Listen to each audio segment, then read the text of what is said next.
Marilah kita beri aplaus untuk semangat. Ya, kita mulai saja. Dari saya diminta oleh panitia menyampaikan terkait tantangan penanggulangan limbah bahan berbahaya beracun dan sampah di era terkini. Ya, memang kalau bicara dalam forum yang luas dan banyak ini agak repot ya, karena saya kecenderungannya biasanya kalau saya bicara sering melakukan tanya jawab. Karena sebenarnya dari peserta, mbak-mbak, mas-mas, bapak ibu ini juga sebenarnya sudah sudah memahami, cuma belum diformat, kira-kira begitu. Ya ini agak sulit Mas Eri kalau kita forumnya banyak, tapi tidak apa-apa lah, nanti mungkin 1-2 kali juga akan kita, karena biasanya saya bisa jalan-jalan ke sana, tapi ini nggak bisa, ini harus melompat. Ya. Baik, ya ternyata apakah sebelumnya dari mbak-mbak sini sudah tahu bahwasanya yang terkait dengan lingkungan regulasinya ini, monggo yang di depan, apakah sudah tahu sebelumnya mbak? Belum tahu. Kalau terkait dengan aturan lingkungan ini sudah masuk di dalam Undang-Undang Dasar 1945. Sudah? Belum tahu? Mungkin kalau masuk di Undang-Undang nomor 32 tahun 2009 mungkin kebanyakan tahu ya. Tapi ternyata ini sudah masuk di dalam Undang-Undang Dasar 1945 pasal 28 huruf H ayat 1 yang bunyinya demikian. Setiap orang berhak hidup sejahtera lahir dan batin, bertempat tinggal dan mendapatkan lingkungan hidup yang baik dan sehat, serta berhak memperoleh pelayanan kesehatan. Ya, saya tekankan yang terkait dengan saya, yaitu berhak memperoleh lingkungan hidup yang baik dan sehat. Itu yang poin pertama. Selanjutnya lingkungan hidup ini ada, ya saya singkat saja, saya ringkas, ada 3 bidang. Apa? Satunya saya bocorkan, yaitu air, yang 2-nya udara, satunya lagi apa Bu? Tanah atau lahan. Nah, sudah jelas ya. Kalau di ruangan ini relatif udaranya sehat, karena nggak ada yang rokok ya ini ya, nggak ada yang rokok. Ini sehat, termasuk sehat lah kategorinya. Tapi kebetulan tiba-tiba ada bapak yang di depan ngerokok, kemudian ada mas yang di belakang ngerokok, ya sekitar 3-4 orang ngerokok. Wah, lalu ruangan ini dipenuhi asap rokok. Gimana Bu, kira-kira apakah sekarang yang hadir di sini sudah bisa memperoleh amanat itu? Tidak, karena terpaksa menghirup udara yang tercemar oleh asap rokok tadi. Lain ceritanya kalau bapak ibu yang rokok tadi di luar, silakan. Jadi posisinya tidak pada melarang orang merokok, tapi melindungi penduduk masyarakat kita ini. Jadi paham seperti itu ya. Itu untuk memudahkan. Nah sekarang yang terkait dengan lahan atau tanah. Begitu juga air.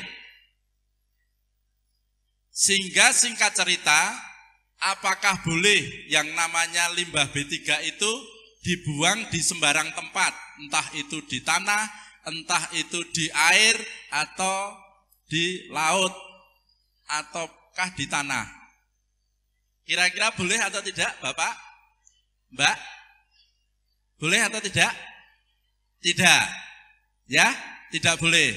Karena apa? Apa? Ya Mbak, monggo Mbak. Karena apa Mbak? Kalau dibuang dia, monggo. Ya, kalau ada B3, ada oli, langsung dibuang di sungai atau dibuang di lahan, itu mencari air, mencemari lingkungan, mencemari tanah tadi. Nah, sekarang bahayanya apa? Sebelum nanti masuk berikutnya. Monggo yang baju hitam. Monggo, bahayanya apa? Kalau ada limbah B3, umpamanya oli ditaruh di kebun, di sawah, atau dimasukkan ke dalam air tanah.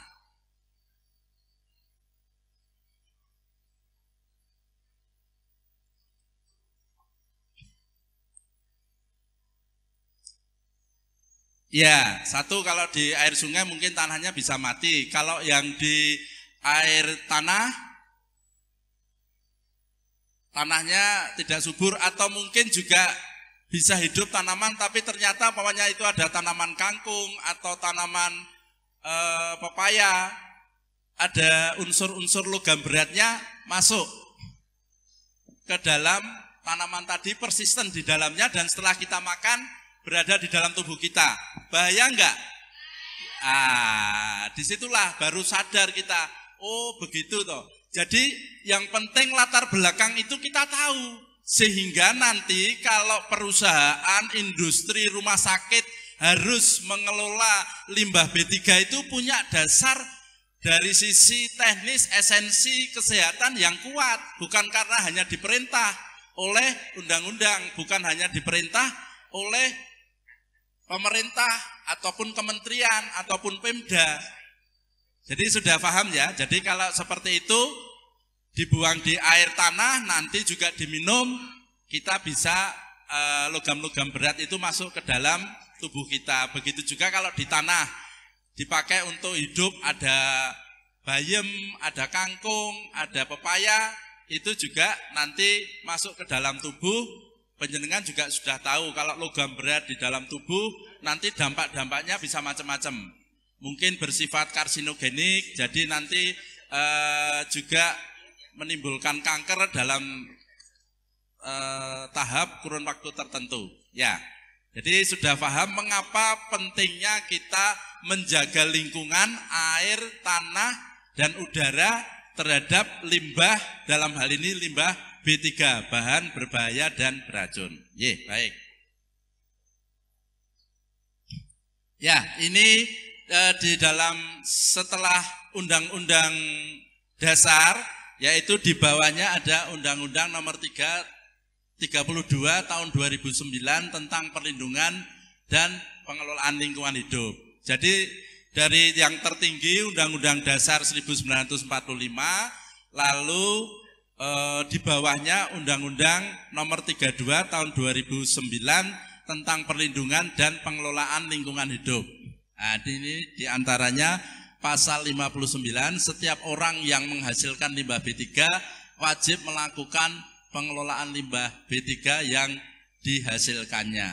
Ya, selanjutnya B3 yang kadaluwarsa pengelolaannya mengikuti ketentuan limbah B3. Jadi B3 itu seperti bahan berbahaya beracun, itu seperti katakanlah obat.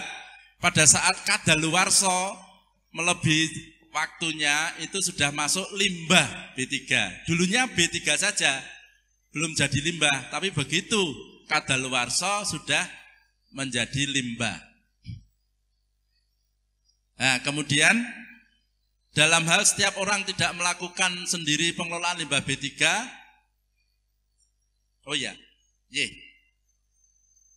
ini pengelolaannya bisa diserahkan kepada pihak lain. Pengelolaan limbah B3 wajib mendapatkan izin dari menteri, gubernur, atau wali kota. Ya, jadi intinya rumah sakit kalau tidak bisa mengolah sendiri, bisa bekerja sama dengan pihak ketiga. Nah, pihak ketiga. Tapi pihak ketiga yang berizin. Namun sebelum dibawa limbah B3 tadi, harus ditempatkan pada tempat khusus yang namanya TPS limbah B3. TPS limbah B3 inilah harus juga dimintakan izin, ini menjadi kewenangannya Bupati Wali Kota. Kemudian sebelum diolah, kalau tidak bisa ngolah sendiri dengan insinerator, minta tolong. Umpamanya ada PT X di Jawa Barat, umpamanya seperti itu. Nah, sebelum sampai ke PT yang ada di Jawa Barat dari Yogyakarta, itu harus diangkut dengan transporter. Nah, transporternya ini juga harus yang berizin. Setelah itu sampai ke Jawa Barat, baru diolah. Di sana ada diolah, mungkin dimanfaatkan, mungkin ditimbun. Itu ada perusahaan yang juga minta izin ke Kementerian Lingkungan Hidup dan Kehutanan di Jakarta. Ya, jadi tugasnya dari penghasil, entah itu industri ataupun rumah sakit, memastikan bahwasannya limbah B3 tadi telah diolah pertama kali dengan TPS limbah B3, kemudian kalau dibawa dengan transporter juga berizin, di sananya mau diolah, dimanfaatkan, mau ditimbun, itu kepada perusahaan yang telah mendapatkan izin juga dari KLHK. Terus? Ya, ini nanti masalah limbah B3, definisi dan sebagainya bisa dibaca sendiri.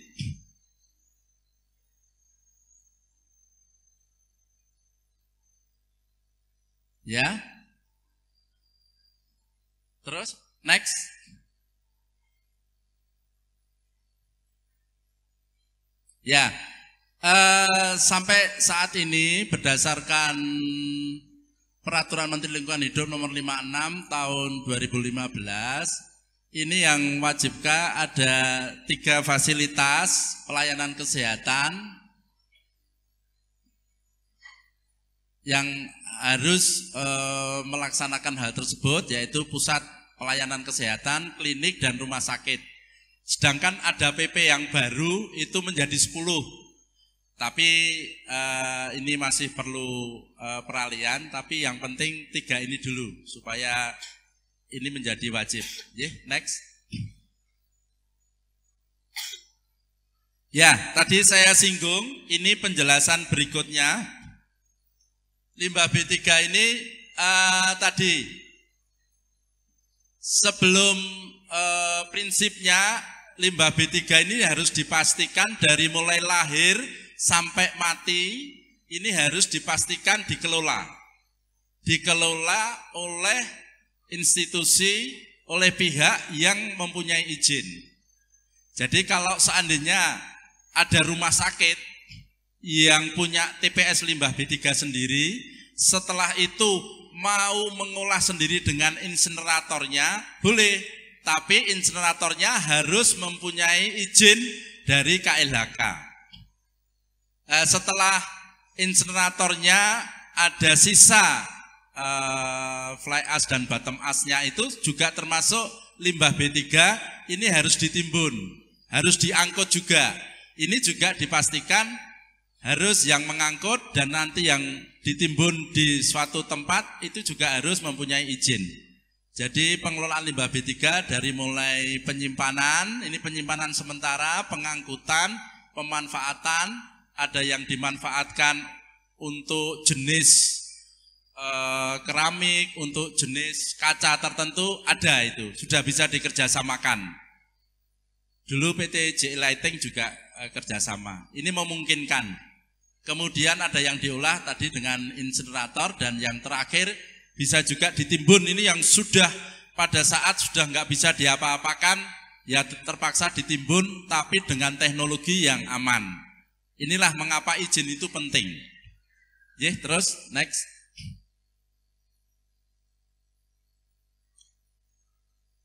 Ya, ini jenis-jenis limbah B3 yang menurut peraturan menteri termasuk kategori limbah B3 dengan karakteristik infeksius, benda tajam, patologis, bahan kimia kadaluarsa, farmasi, sitotoksik, peralatan medis yang memiliki kandungan logam berat tinggi, dan seterusnya. Terus. Nah, ini permasalahan limbah B3 Fasyankes. Pengelolaan limbah B3 tidak sesuai ketentuan, tidak punya TPS limbah B3, limbah medis dibuang ke TPS sampah domestik, Ini yang problem yang sangat banyak, limbah medis dibuang ke TPS sampah domestik.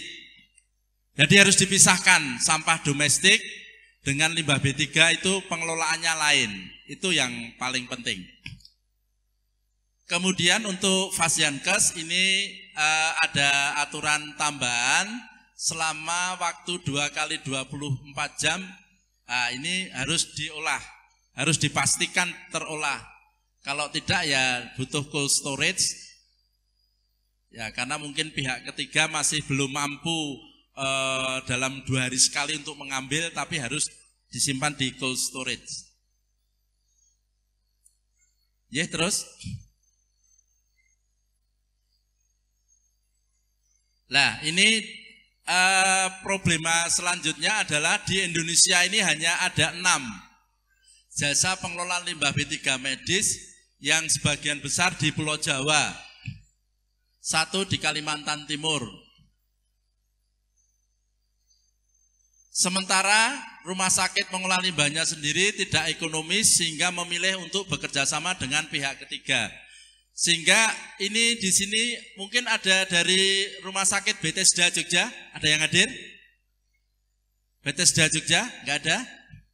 Ya saya infokan sebentar saja, Rumah Sakit Bethesda Yogyakarta itu sudah punya izin insinerator. Itu susah payah sampai 1,5 tahun memperoleh izinnya itu. Setelah memperoleh izin dari Kementerian Lingkungan Hidup, Rumah Sakit Bethesda yang ada di Jogja sekarang tidak mengoperasionalkan lagi insineratornya. Kira-kira kenapa, Mbak?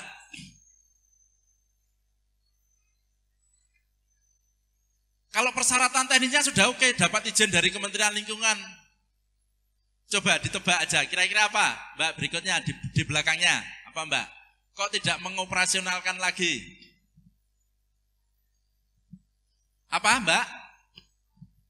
Apa? Mahal, betul. Mahal atau bahasa lainnya tidak ekonomis. Jadi pinter penjenengan, tidak ekonomis.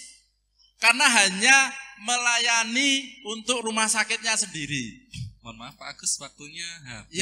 Ya, tambah 2 menit ya Mas ya. Itu jadi itu lalu permasalahan kita lalu tidak ekonomis. Ini kabar baiknya di seluruh pulau di Indonesia sedang dibikin untuk pengolahan limbah B3 ini masing-masing pulau ada 1, Kalimantan 1, Sumatera 1, Sulawesi 1, Papua, dan untuk Jawa ketambahan 1 lagi di Jawa Timur. Terus bentar. Ya, ini kewenangannya memang terbatas, masih dominan di pusat. Untuk pengelolaan limbah B3 ini dominan di pusat, yang provinsi hanya pengumpulan limbah B3, yang kabupaten kota hanya pengumpulan TPS tadi limbah B3. Terus, 1 slide lagi. Lah, ini terakhir. Dilihat dari kewenangan tersebut, pemanfaatan limbah B3 masih di pusat atau KLHK. Seandainya ada program dari Kemenkes, pengadaan insinerator, speknya harus memenuhi perizinan. Jangan sampai dari Kemenkes, rumah sakit dikasih insinerator, tapi speknya tidak lihat ke Kementerian Lingkungan Hidup, sehingga berbeda. Prakteknya seperti Rumah Sakit Sarjito punya insinerator tapi nggak mau ngurus izinnya, karena setelah ngurus mungkin tidak cocok, sehingga Rumah Sakit Sarjito di Jakarta itu lebih baik bekerja sama dengan pihak ketiga, karena saya juga penilai propernya di sana, jadi saya tahu. Kemudian dari sektor kesehatan dimungkinkan adanya pembuatan rayonisasi. Nah ini sedang dikaji juga dari Kemenkes kepada UGM, Pak Mubasir dan Bu Tiwi sedang dikasih kerjaan oleh Kemenkes dan kemarin berbicara dengan kita untuk membuat rayonisasi atau perwilayahan ini sehingga bisa ekonomis sekaligus permasalahan limbah B3 bisa tertangani secara tuntas. Kemudian daerah tidak punya kewenangan hal tersebut, tergantung pusat. Pengurusan jauh, transport jauh. Iya, kalau semua ngurusnya harus ke Jakarta, yang Kalimantan juga harus ke Jakarta, lalu tidak ekonomis. Nah ini tantangan ke depan, semoga nanti ada kerjasama pemikiran antara Kemenkes dengan KLHK, yang intinya bagaimana rumah sakit ini limbah B3-nya bisa segera tertangani dengan aman dan legal, namun juga ekonomis. Inilah tantangan utamanya untuk masalah pengelolaan limbah B3. Saya kira demikian, ada kurang lebihnya mohon maaf. Saya kira sekian, terima kasih.